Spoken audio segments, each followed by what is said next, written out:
હસ્તિનાપુરની અંદર એક દંપતી રહે, માછીમારીનું કામ કરે.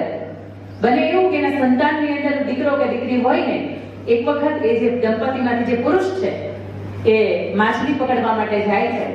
મોટી માછલી મળે છે, ઘરે આવે છે, એમના પત્નીને કહે છે કે હવે 2-3 દિવસ માટે આપણે માછલી પકડવા નહીં જવું પડે, કારણ કે અત્યારે હું મોટી માછલી પકડીને લાવ્યો છું.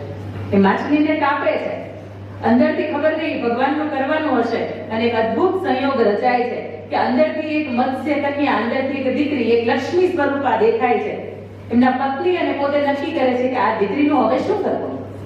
એમના પત્ની કહે છે કે આપણે સંતાનમાં આમ પણ દીકરો કે દીકરી છે ને, તો સંતાન તરીકે આપણે આવો એને ઉછેરીએ અને એને આપણે એક નવજીવન આપીએ અને આપણે એક મા બાપ તરીકે એનો ઉછેર કરીએ. બંને નક્કી કરે છે. દીકરીનું નામ સત્યવતી રાખવામાં આવે છે. મત્સ્ય કન્યા હતી. મછલીના પેટની અંદર જેનો ઉદ્ભવ થયો હતો એની આસપાસ એના ચહેરામાંથી, એના શરીરમાંથી સખત માછલીની દુર્ગંધ આવે કે જેના લીધે એના કોઈ પણ એના મિત્રો ન થાય, કોઈ પણ વ્યક્તિ એની સાથે વાતચીત કરતા દૂર દૂર રહે.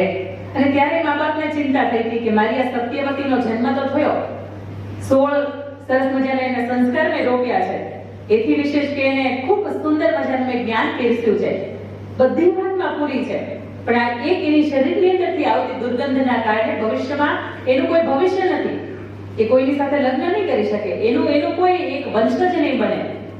આ સરસ મજાનો આપણે દેવીના અવતાર સ્વરૂપે આપણે દીકરીનો ઉછેર તો કરીએ છીએ, પણ એવા જ સમયગાળાની અંદર એક વખત એ જે દંપતીમાંથી જે પુરુષ હતા, એમના પિતા હતા, એમને બહાર જવાનું થયું અને ત્યારે દીકરી સત્યવતીને એવું કહે છે કે બેટા, જ્યારે કોઈ પણ વ્યક્તિ અહીંયા આવે છે અને કોઈ વ્યક્તિ એવું કહે કે મારે નદી પાર કરવી છે, તો તમારે એની જવાબદારી હું તમારી ઉપર સોંપતો જાઉં છું અને તમારે એની ઉપર બેસાડવાના નાવની અંદર અને તમારે એક કાંઠાથી બીજા કાંઠા ઉપર લઈ જાવ.